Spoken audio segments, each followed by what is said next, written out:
Welcome to Midweek Refuel. Going to deal with the question of why are there hypocrites in church?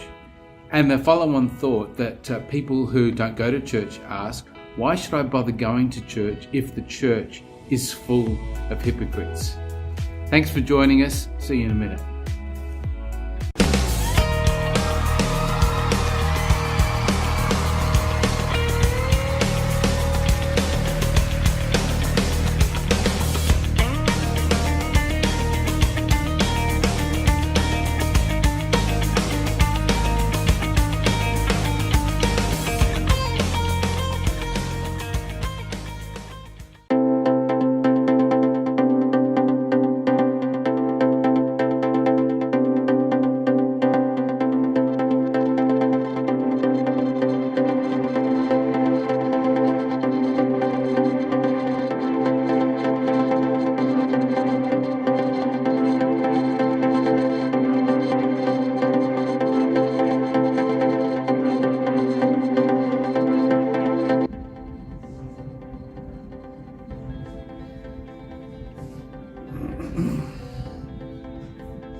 Okay, I'm having some kind of technical difficulty with my camera, so I have to come back to that in just a sec, right?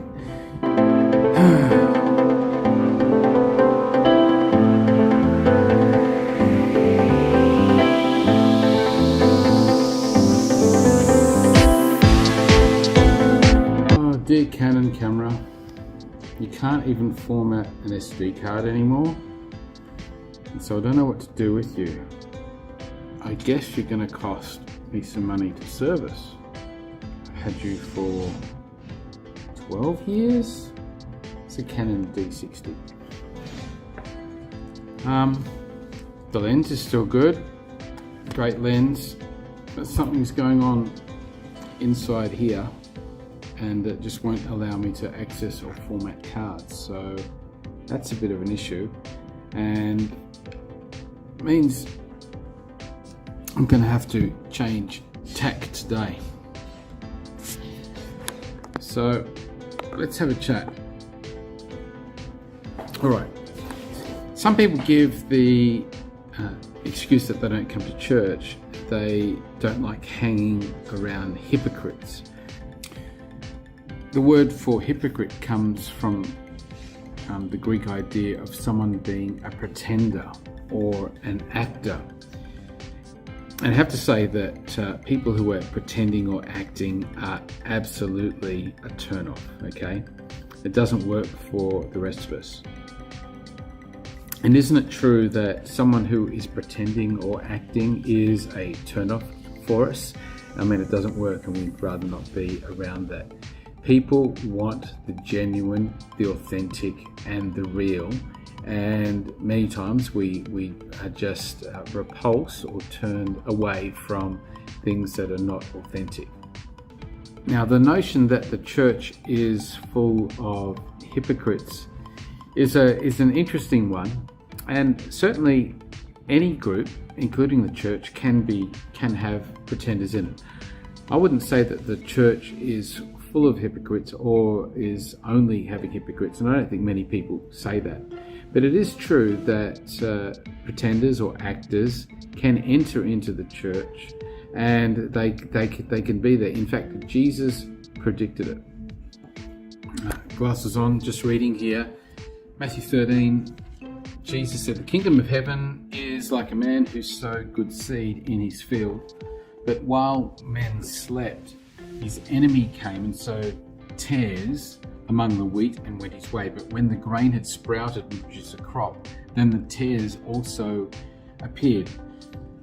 So the servants of the owner came and said to him, 'Sir, did you not sow good seed in your field? How then does it have tares?'" And tares is just another word for weeds, right?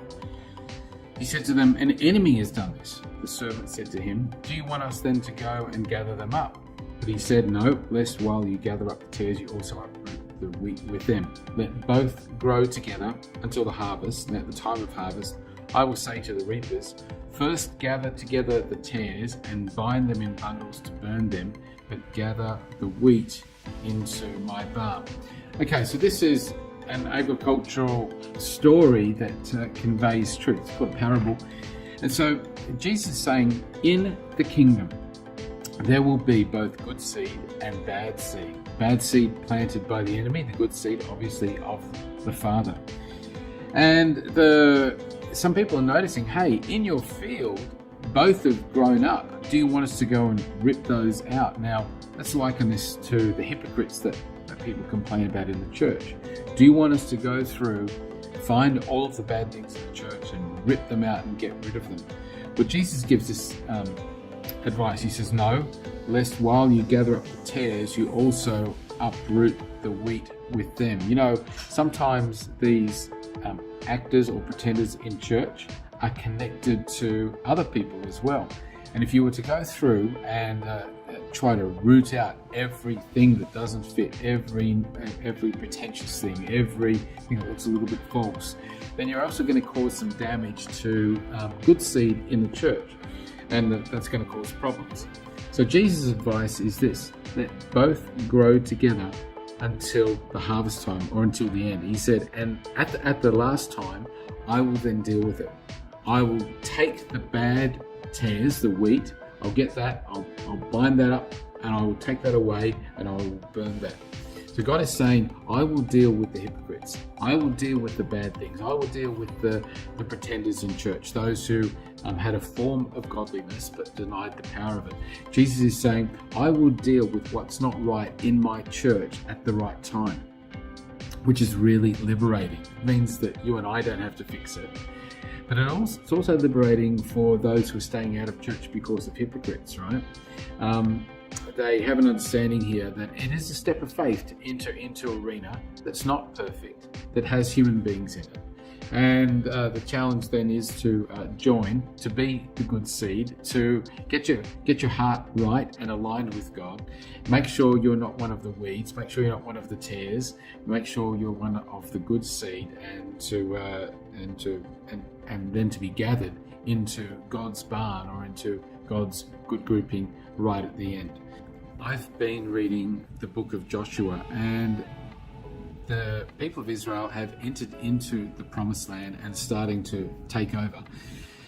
They come to a city of Ai and they hit a snag, right? Instead of winning a battle that they've gone into, they actually lose a battle. And God gives the reason. He says, some people in my army, there's a family who have taken some things that they were not supposed to, and I said everything was to be burned and dealt with and put away, but some people have taken some stuff and they've hidden it inside their tent. The children of Israel committed a trespass regarding the accursed things, for Achan, the son of Carmi, the son of Zabdi, the son of Zerah, of the tribe of Judah, took of the accursed things, so the anger of the Lord burned against the children of Israel. So here in the children of Israel, we've got a family that's pretending to be God's people when they're actually doing the wrong thing. God has said, don't touch stuff. They've touched stuff. God has said, be separate, and they've gotten themselves involved in some things that they really ought to be apart from. So if you follow this passage down, it's Joshua chapter 7. God actually judges this family and deals with it because he is upset, right?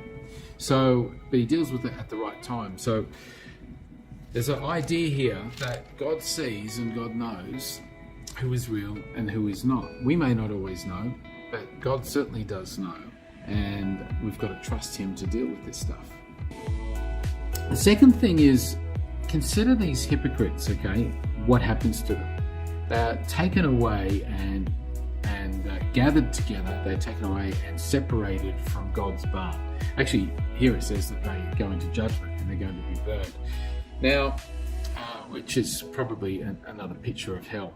So consider what Jesus is saying here. The hypocrites are going to be gathered together and put in a place. Now, if you're using the excuse of coming to Christ or coming to church or of serving God with all of your heart, if you're using the excuse that you don't want to be around hypocrites, then I would just suggest to you that the very, very last place that you would want to end up is in the same place as all of these hypocrites. So what you've got to do is avoid that situation. Avoid being gathered up as a pretender, right? So your excuse might be other people are hypocrites. God is saying make sure you don't get gathered up with them yourself, which is a massive, massive thing to think about, right? We actually all need to think about that question all the time. Am I right with God? Am I aligned with His Word? Am I sitting comfortably? Am I sitting rightly with the rest of the good seed that is in God's kingdom? Great challenge, great thought. Thanks for that. See you next week.